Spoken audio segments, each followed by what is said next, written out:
চৰ চাপৰি অঞ্চলত বসবাস কৰা মুছলমানসকলৰ হাততহে মই ভাবোঁ অসমীয়া ভাষা এতিয়া সুৰক্ষিত হৈ আছে।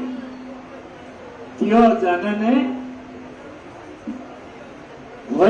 এই অঞ্চলৰ ব্ৰহ্মপুত্ৰ উপত্যকাৰ যিখিনি পুৰণি লোক আছে, হিন্দু আছে, সেইসকলৰ সন্তানতকৈ চৰ চাপৰি অঞ্চলৰ প্ৰাথমিক বিদ্যালয়ত অসমীয়া ভাষা চৰ্চা কৰা লোকৰ সন্তান অসমীয়া ভাষাত যথেষ্ট তেওঁলোকৰ দক্ষতা আছে।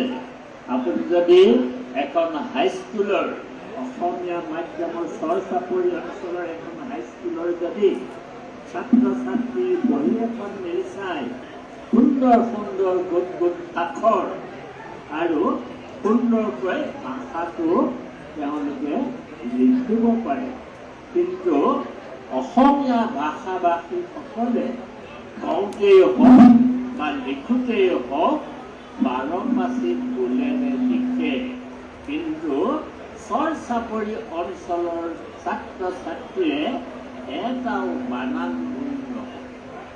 গতিকে অসম সাহিত্য সভাৰ আজি অসমৰ সকলো লোককে লৈ বৃহত্তৰ অসমৰ পৰিকল্পনা কৰিছে। আমি সকলো সদায় এক হৈ থাকিব লাগিব।